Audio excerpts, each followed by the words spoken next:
오늘은 성령 강림 주일입니다.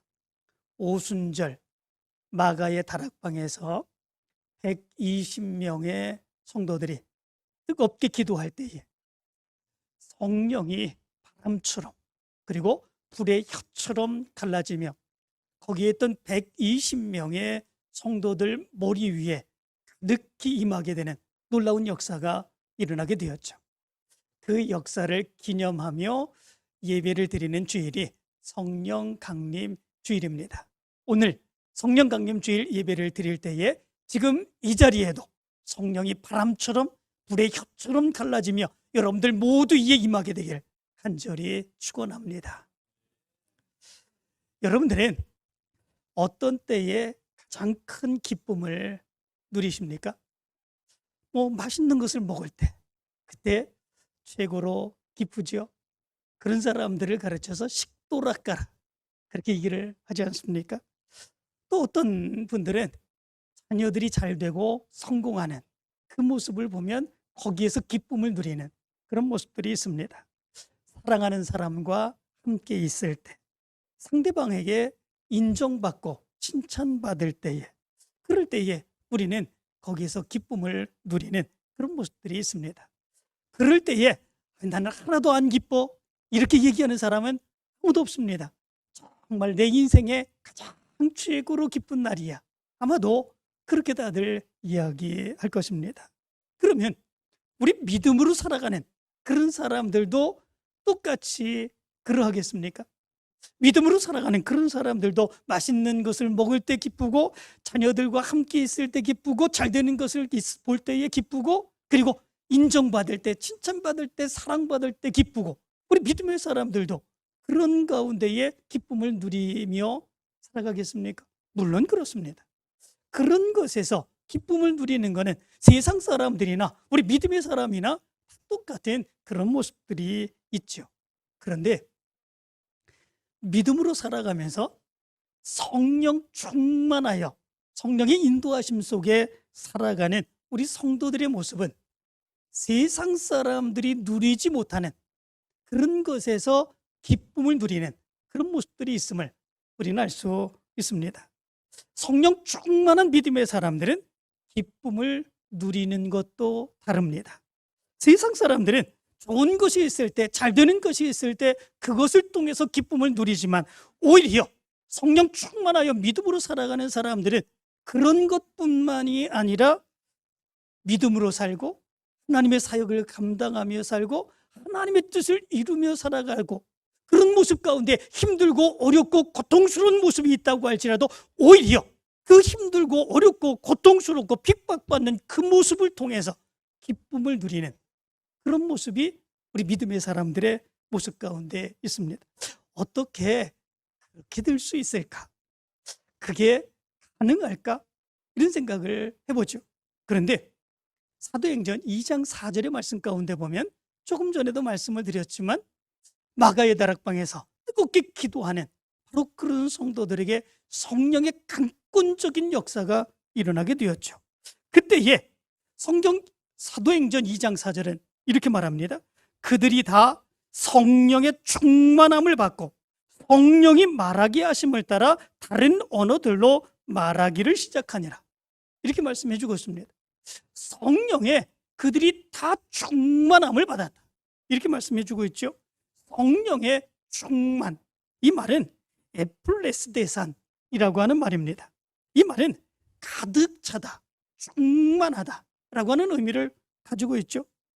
이것은 성령과 함께 더불어 사용되게 될 때에 성령이 그 사람 속에 가득하여서 성령의 지배를 받음으로 인하여 다른 그 어떤 것들이 조금도 침투하지 못하는 그런 상황을 의미해 주고 있습니다. 성령이 그들 가운데 가득히 참으로 인하여 성령이 그들의 생각을 지배합니다. 그들의 육체를 지배합니다. 그들의 삶을 지배합니다. 그리고 성령께서 말하게 하심을 따라서 자기가 말하기를 원하는 말이 아니라 하늘의 언어를 말하게 되는 놀라운 역사가 일어나게 됩니다. 성령의 지배 가운데 하나님의 놀라운 역사를 이루어가는 삶, 그 사람이 바로 성령 충만입니다. 그런데 중요한 것이 있습니다. 이렇게 성령 충만하여서 성령의 지배를 내가 받을 때 우리의 생각, 우리의 마음까지도 성령의 지배를 받는 그런 모습들이 있게 될 때에 성령 충만한 그런 사람들은 뭔가 세상 사람들이 기뻐하지 않는 그런 기쁨의 모습을 알게 된다라고 하는 것입니다. 초대교회 성도들이 뭔가 다른 특별한 기쁨을 누리며 살아갔습니까? 사실 그렇지 않습니다. 오히려 예수 그리스도를 믿고 믿음으로 살아가면서 오히려 그들은 더 어려웠습니다. 더 힘들었습니다. 더 고통스러웠습니다. 더 많은 핍박의 모습이 그들 가운데 있었습니다. 세상 사람들이 볼 때는 정말 저들이 예수 믿고 나서 저렇게 힘들고 저렇게 어려운데 저게 뭐가 잘 되는 거냐, 저게 뭐가 축복받는 거냐, 이렇게 얘기할 수밖에 없는 그런 삶의 상황이었습니다. 오히려 그들은 모여서 더 뜨겁게 기도하고 성령 충만하여서 예수 그리스도를 증거하는 그 모습 가운데 유대인들의 박해는 점점 더 크게 나타나게 되는 그런 모습들이 있게 되었습니다. 유대인들은 예수 그리스도를 믿는 믿음의 사람들을 향하여 이렇게 경계를 하게 했습니다. 도무지 예수의 이름으로 말하지도 말고 가르치지도 말라, 이렇게 협박으로 경계하는 그런 모습들이 있었습니다. 그 당시에 성령 충만한 그 성도들은 그것에 굴하지 않았죠. 오히려 그들에게 이렇게 얘기를 합니다. 하나님 앞에서 너희 말을 듣는 것이 하나님의 말씀을 듣는 것보다 옳은가 판단하라. 우리는 보고 들은 것을 말하지 않을 수 없도다. 그렇게 얘기했습니다. 오히려 그들이 체험한 하나님의 놀라운 능력의 역사, 그거를 말하지 않을 수 없다고 그렇게 얘기를 했습니다. 그럴 때에 그들에게 더 엄청난 핍박의 모습이 다가오게 되었던 것을 보게 됩니다. 그러면 그럴수록 성도들은 오히려 더 크게 기뻐했음을 성경은 얘기해 주고 있습니다. 오늘 성경 40절과 41절의 말씀 가운데 보면 이렇게 말합니다. 그들이 옳게 여겨 사도들을 불러 책찍질하며 예수의 이름으로 말하는 것을 금하고 놓으니 사도들은 그 이름을 위하여 능욕받는 일에 합당한 자로 여기심을 기뻐하면서 공의 앞을 떠나니라. 이렇게 말씀해 주고 있습니다. 능욕을 받는 일에 합당한 자로 여기심을 기뻐했다, 이렇게 말씀해 주고 있죠. 이 능욕을 받는다라고 하는 말은 아티마조라고 하는 말입니다. 모욕을 받고 창피를 당하고 고통을 당한다라고 하는 의미를 가지고 있죠. 예수 때문에 매를 맞는 겁니다. 예수 때문에 고통을 받는 겁니다. 예수 때문에 어려움을 당하는 겁니다. 자기가 실수하고 자기가 죄를 짓는 것 때문에 자기가 고통받는 것이 아니라 예수 그리스도께서 나의 주되심을 기뻐하며 성령께서 내 마음과 내 생각을 주장해 주시며 하나님의 역사를 이루며 예수 그리스도를 증거하는 그 모습 가운데에 예수 때문에 고통을 받고 어려움을 당하고 힘든 일을 당하는 겁니다. 그 능력을 받는 일에 오히려 이 사도들, 성도들은 오히려 그것을 더 기뻐했다, 이렇게 말씀해 주고 있는 것을 보게 됩니다. 합당한 자로 여기심을 기뻐했다. 이 기뻐하다고 하는 말은 카이로라고 하는 말입니다. 이 말은 기뻐하고 즐거워하고 영광을 돌린다라고 하는 의미를 가지고 있습니다.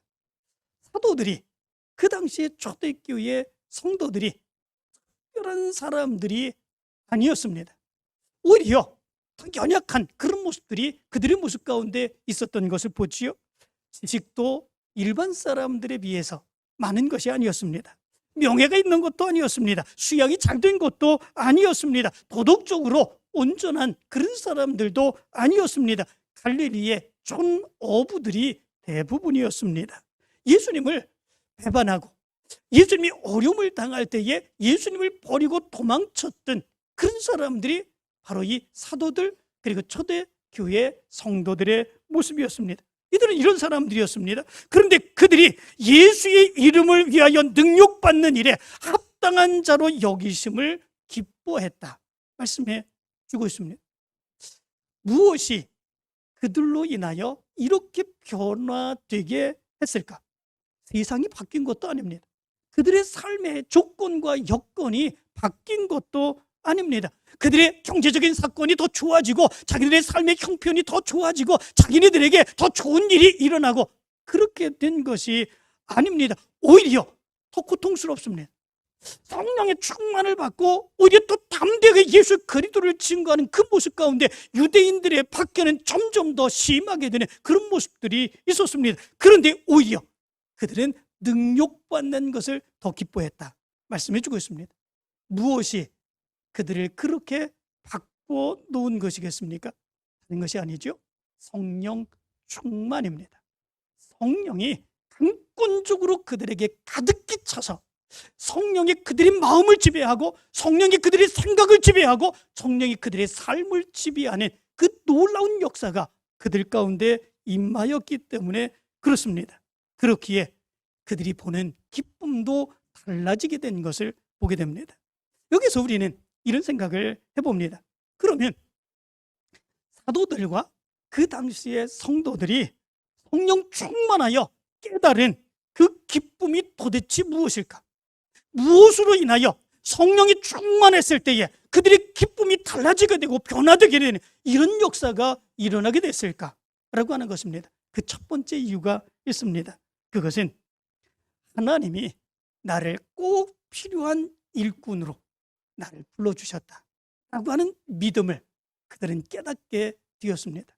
그 이전에는 내가 예수님을 선택했습니다. 내가 예수님을 선택하고 예수님을 따랐습니다. 그런데 성령의 충만한 역사가 그들 가운데 임하다 보니까 하나님이 필요하셔서 하나님이 인정하시고 하나님이 그들을 세워주신 놀라운 은혜를 그들이 깨닫게 되는 그 역사가 일어나게 되었습니다. 그것이 얼마나 큰 감격인지 모릅니다.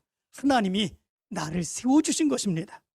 하나님이 나를 믿어주신 것입니다. 하나님이 나를 믿어주실 뿐만 아니라 하나님의 일을 맡겨주셔서 그 일을 감당하게 하신 것입니다. 그것을 깨닫는 순간에 그 일을 감당하면서 그들에게 능력받는 일, 아무리 힘들고 어려운 그런 일이 있다고 할지라도 그 일을 감당하는 일이 한없이 기쁘고 즐거운 그 모습이 그들 가운데 있었던 거죠. 그래서 사도 바울도 그런 하나님의 놀라운 은혜를 깨달으며 이렇게 고백합니다. 갈라디아서 1장 1절은 이렇게 고백하죠. 사람들에게서 난 것도 아니요 사람으로 말미암은 것도 아니요 오직 예수 그리스도와 그를 죽은 자 가운데서 살리신 하나님 아버지로 말미암아 사도된 바울은 내가 내 마음대로 사도가 된 것도 아니고 내가 내 마음대로 예수 그리스도를 증거하는 그 모습이 아니라 하나님이 예수 그리스도께서 나를 사도로 세워주신 것이다 라고 하는 거죠. 그 은혜의 감격이 사도 바울의 모습 가운데 있게 된 것이지요. 디모데전서 1장 12절은 이렇게 고백합니다. 나를 능하게 하신 그리스도 예수 우리 주께 내가 감사함은 나를 충성되이 여겨 내게 직분을 맡기시매니. 나에게 이런 직분을 맡겨주신 것은 하나님이 나를 믿어주셨다. 그랬기 때문에 그렇다. 사도 바울은 그렇게 고백합니다. 하나님이 나를 믿어주셨다. 내가 그렇게 믿을 만한 사람이 아닌데 예수 그리스도를 믿는 사람들을 핍박하고 내 명예를 위하여 살아갔던 바로 난데 그런데도 불구하고 하나님이 나를 충성되이 여겨 나를 믿어주셔서 나에게 직분을 맡겨주셨다. 사도 바울은 이렇게 고백합니다. 하나님이 나를 믿어주시는데 그 기쁨이 얼마나 크겠습니까? 그 이전에는 그 기쁨을 몰랐습니다. 그런데 성령 충만하니까 하나님이 나를 믿어주시고 나에게 직분을 맡겨주신 그 은혜가 얼마나 큰지 그것 때문에 말로 다 할 수 없는 핍박을 당해도 그 능욕당함을 기뻐하는 그 모습이 있게 되었다라고 하는 거죠. 사람들이 나를 믿어주기만 해도 얼마나 기쁩니까? 얼마나 좋습니까? 그래서 그를 위해서 목숨을 걸고 충성하는 그런 사람들도 있지 않습니까? 그런데 하나님이 나를 믿어주시는 거죠. 예수님이 나를 믿어주시는 거죠. 그것이 믿어지고 그리고 그 직분을 받은 것이 말로 다 할 수 없는 기쁨을 누리게 되는 성령의 충만함의 역사가 바로 사도들에게 성도들에게 임하게 된 거죠. 미국에 윌리엄 마일스틴이라고 하는 그런 심리학자가 있습니다. 그 사람이 약 1000명을 대상으로 해서 설문을 조사했습니다. 그 설문조사의 내용은 당신은 왜 사는지 인생의 목적을 분명히 알고 있습니까?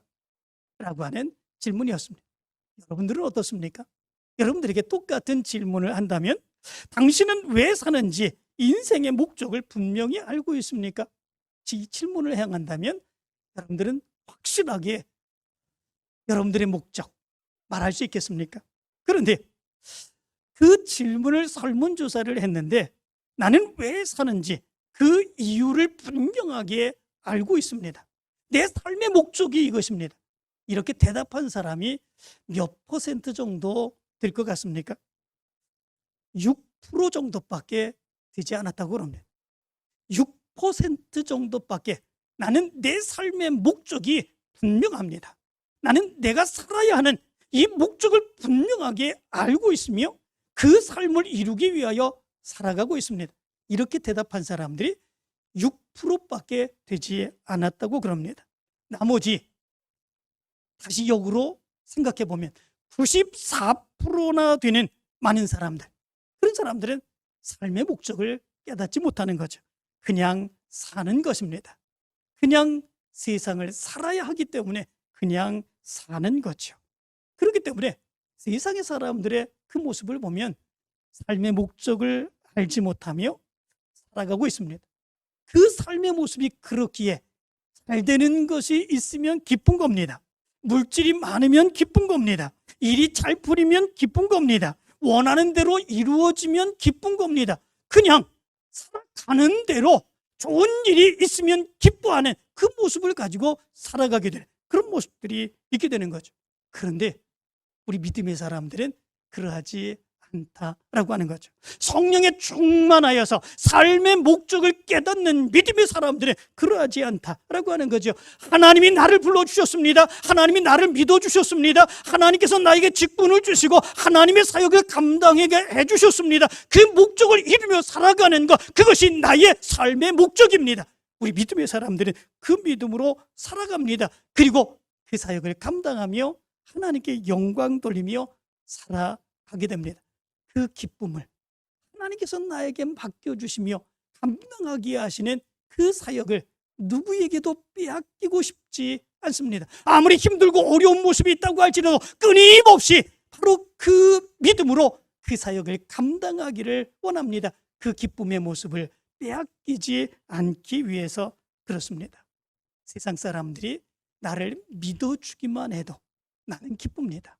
그리고 그 사람을 위하여 전적으로 희생하며 살기를 원하는 그런 모습들이 있습니다. 그런데 하나님이 나를 불러주셨습니다. 하나님이 나를 믿어주셨습니다. 하나님의 귀한 사역을 나로 하여금 이루기를 원하고 계십니다. 그것을 깨닫는 순간 우리의 삶의 목적이 바뀌는 겁니다. 우리가 이 세상을 살아야 되는 이유가 바뀌는 겁니다. 그리고 아무리 힘들고 어려운 그런 모습이 있다고 할지라도 하나님께서 맡겨주신 귀한 일을 감당하는 그 기쁨의 모습이 우리에게 넘쳐나게 되는 그 역사가 일어나게 되는 것입니다. 여러분들에게도 이런 믿음의 역사가 있게 되길 간절히 축원합니다.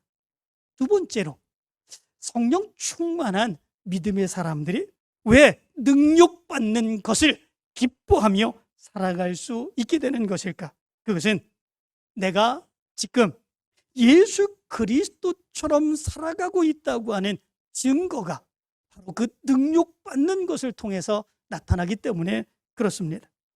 예수 그리스도처럼 우리가 살아가기를 원합니다. 예수 그리스도께서 우리를 위하여 희생하고 헌신하신 그 삶처럼 우리는 믿음으로 살기를 원합니다. 그런데 그 증거가 무엇을 통해서 나타납니까? 예수 그리스도를 위하여 예수 그리스도처럼 살아가는 그 삶의 모습이 우리에서 어떤 모습으로 살아야 그것이 증거가 될 수 있습니까? 능력받는 일이죠. 예수 그리스도처럼 일하다 예수 그리스도처럼 능력받는 일을 우리가 행하게 되는 그런 모습들이 있다면 바로 그것이 예수 그리스도처럼 살아가고 있구나, 그것이 증거로 믿어지게 되는 그런 모습들이 있게 되죠. 요즘 한류가 전 세계적으로 유행하고 있다고 그러죠. 요즘 젊은 사람들은 그래서 우리나라 연예인들 행하는 일들 일거수일투족, 그리고 옷차림, 그리고 스타일, 그리고 브로치, 뭐 이런 것들 다 행하면서 이 한류 스타들을 이렇게 따라하기를 원하는 그런 모습들이 있습니다. 왜 그렇습니까? 어른들은 이해하기가 어렵습니다. 저게 뭐가 그렇게 좋다고 저 사람들 그렇게 따라하나, 이렇게 생각하는 그런 모습들이 있습니다. 그런데 그렇게 한류를 쫓아하고, 그리고 그들이 행하는 모든 일거수일투족 다 따라하기를 원하는 그런 모습들, 무엇 때문에 그런지 알 수 있게 됩니다. 그것은 그렇게 행함으로 인하여 그들과 하나됨을 느끼기 때문에 그렇습니다. 그들의 대열에 함께하고 있다고 하는 그 기쁨이 그들의 모습 가운데 있게 되기 때문에 그렇습니다. 그들과 함께하고 그들과 함께하는 동질감을 느끼고 그들이 행하는 것을 따라하게 되면 그들이 나와 함께하는 것 같은 그런 기쁨이 그들 가운데 있게 되기 때문에 그렇습니다. 마찬가지입니다. 성령 충만하여 하나님의 사역을 감당해 나가는 우리의 모습도 마찬가지죠. 우리도 예수님과 하나 되기를 원합니다. 예수님처럼 살아가기를 원합니다. 그렇다면 우리의 모습이 어떻게 해야 예수님과 하나 되고 예수님과 하나가 되고 동질감을 느끼며 우리가 기쁨으로 살아가는 그런 모습들이 있겠습니까? 예수님이 하셨던 그 일을 내가 감당하는 것입니다. 예수님이 행하셨던 그 일을 내가 행하며 아무리 힘들고 어려움의 모습이 있다고 할지라도 그 일을 감당해 나갈 때에 바로 그것이 예수님과 함께하고 있다는 믿음의 증거가 내 삶의 모습에 나타나게 될 때, 나는 지금 예수님과 하나 되어 살아가고 있다 하는 것을 믿게 되기 때문에 그렇습니다. 예수님과 하나 되어 살아가고 있는 것, 무엇을 통해서 나타납니까? 내가 잘되고 내가 편안하고 내가 즐기며 살아가는 것, 모든 것에 풍족하여서 축복받는 것, 그런 모습들입니까? 물론 하나님을 믿고 예수 그리스도를 믿으면 하나님께서, 예수 그리스도께서 우리에게 축복해 주실 줄로 믿습니다. 그런데 더 중요한 것, 그것은 뭐냐면 예수님이 행하셨던 그 일들, 그 일이 무엇인가 라고 하는 거죠. 요한복음 7장 7절은 이렇게 말합니다. 세상이 너희를 미워하지 아니하되 나를 미워하나니 이는 내가 세상의 일들을 악하다고 증언함이니라. 예수님이 뭐라고 말씀을 하셨습니까? 세상이 너희를 미워하지 아니하되 나를 미워하나니 이는 내가 세상의 일들을 악하다고 증언함이라. 예수님이 하셨던 일들이 무엇입니까? 세상의 죄악되들에서 지적하는 일이었습니다. 너희들이 잘못하고 있다. 너희들이 그렇게 살아가게 되면 영원한 형벌에 빠지게 된다. 너희들이 그렇게 행하지 않고 구원받는 믿음의 사람들이 되어야 된다. 예수님이 말씀하셨던 것, 그것이 그 일이죠. 그 일로 인하여 예수님은 핍박받으셨고 그 일로 인하여 예수님께서는 십자가에 죽으시는 그 모습이 있었습니다. 그렇다면 예수님과 하나가 되고 예수님처럼 살아가는 그런 모습들이 있다면 우리의 모습에서는 어떤 모습들이 나타나야 되겠습니까? 세상의 죄악에 대해서 지적해야 됩니다. 너희들이 그렇게 살아가게 될 때에 영원한 멸망에 빠질 수밖에 없다고 하는 사실을 증거하는 그런 모습들이 있어야 됩니다. 아무리 힘들고 어려운 모습이 우리 가운데 있다고 할지라도 그럼에도 불구하고 예수님이 원하시는 삶, 예수님이 행하셨던 삶, 그 삶대로 살아가는 일이 우리 모습 가운데 있어야 됩니다. 그럴 때에 그 모습은 예수님과 하나 되는 삶이죠. 예수님과 같아지는 그런 삶의 모습이죠. 그럴 때에 우리의 모습은 기쁨을 얻는 거죠. 우리의 삶에서 그 예수님처럼 행하셨던 그 일을 행하는 일, 그래서 핍박받고 어려움의 모습들이 있는데 그것이 예수님처럼 살아간다고 하는 증거가 되기 때문에 그렇습니다. 그렇기에 핍박받고 어려움을 당하는 그런 성도들이 오히려 핍박받고 능력받는 일에 합당한 자로 여기며 크게 기뻐하는 그런 모습들이 있었던 이유가 바로 여기에 있던 것을 보게 됩니다. 여러분들은 어떤 삶을 살아가고 있습니까? 예수 그리스도를 믿으며 어떤 분들은 얘기를 합니다. 예수를 믿으면 복 받는다고 얘기했는데, 예수를 믿으면 잘 된다고 얘기했는데, 예수를 믿으니까 더 힘들고 어렵고 고통스러운 일이 더 많더라 얘기하는 사람들도 있습니다. 그런데 오히려 그 삶이 예수처럼 살아가는 삶인 것을 깨닫지 못한 거지요. 예수처럼 살아가는 그런 모습들이 있으면 때로는 복받는 일도 있지만 능력받는 일도 있습니다. 예수님처럼 살아간다고 하는 증거가 나타나는 삶을 살아가는 모습들이 있습니다. 그 모습으로 성령 충만한 사람들은 이것이 예수처럼 살아가는 삶이구나 깨닫게 되고 기뻐하게 되는 그 모습이 있게 된다라고 하는 거죠. 여러분들에게 이것이 기쁨이 되기를 간절히 축원합니다. 세 번째 모습이 있습니다. 이 사도들 그리고 성도들이 능력받는 것을 기쁨으로 여긴 이유, 그것은 예수 그리스도를 위해서 살아가는 것보다 더 자랑스러운 일이 없기 때문에 그렇습니다. 예수 그리스도를 위해서 살아가는 것보다 더 자랑스러운 일이 어디에 있겠습니까? 성령 충만하여서 예수 그리스도처럼 살아가기를 원하는데 하나님께서 나에게 맡겨주신 귀한 사역을 온전하게 감당하며 그 기쁨으로 살아가는데 예수 그리스도를 위하여 살아가는 그것이 가장 큰 자랑이 되는 것, 그것은 당연한 거 아니겠습니까? 사랑하는 사람을 위하여 자기를 헌신하고 자기를 희생하는 것, 그것을 가지고 괜히 했다, 나는 후회한다, 이렇게 얘기하는 사람이 있습니까? 그는 사랑하지 않는 거죠. 사랑하는 사람이라면 그 사람을 위하여 죽기까지 하는 거죠. 그리고도 후회하지 않습니다. 오히려 그를 위하여 더 희생하고 더 헌신하는 것, 그걸 더 못하지 못해서 안타까운 그런 모습들이 있죠. 무엇 때문에 그렇습니까? 사랑하기 때문에 그렇습니다. 우리 믿음의 사람들도 마찬가지죠. 우리 믿음의 사람들에게 성령 충만하게 되는 그런 모습들이 있으면 예수를 사랑하는 것이 가장 큰 기쁨입니다. 예수를 위하는 일이 가장 큰 기쁨입니다. 예수를 위하여 살아가는 그 삶이 그럼으로 인하여 아무리 힘들고 어려움의 모습이 있다고 할지라도 나의 큰 자랑이며 가장 큰 기쁨이 되는 그런 모습들이 있게 되는 것입니다. 그것보다 더 큰 기쁨이 어디 있겠습니까? 주기철 목사님은 그래서 이렇게 얘기를 했습니다. 예수의 이름으로 순교한다고 하는 것은 영광 중에 영광이다, 이렇게 얘기를 했습니다. 사도 바울도 이렇게 얘기를 했죠. 이후로는 누구든지 나를 괴롭게 하지 말라, 내가 내 몸에 예수의 흔적을 지니고 있노라, 이렇게 이야기를 했습니다. 사랑하는 성도들, 이 시간에 여러분들은 무엇을 통해서 기쁨을 누리고 있는지 한번 생각해 보시기를 바랍니다.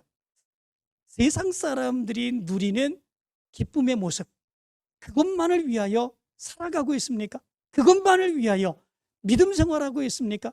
이제 이 시간에 성령 강림의 놀라운 역사로 인하여 여러분들에게 성령의 충만함의 역사가 임한 줄 믿습니다. 이제 성령 충만하여 여러분들의 기쁨이 바뀌시기를 바랍니다. 하나님께서 나에게 맡겨주신 귀한 사역, 그것을 가장 큰 기쁨으로 여길 수 있는 여러분들 되기를 바랍니다. 예수님처럼 내가 살아가고 있다고 하는 것, 그래서 힘들고 어려운 모습이 있다고 할지라도 그것이 내가 예수님처럼 산다고 하는 증거라고 하는 것을 믿으며 기뻐하시기를 바랍니다. 내가 가장 사랑하는 예수님을 위해서 살아가는 기쁨이 여러분들에게 충만하게 되기를 간절히 축원합니다.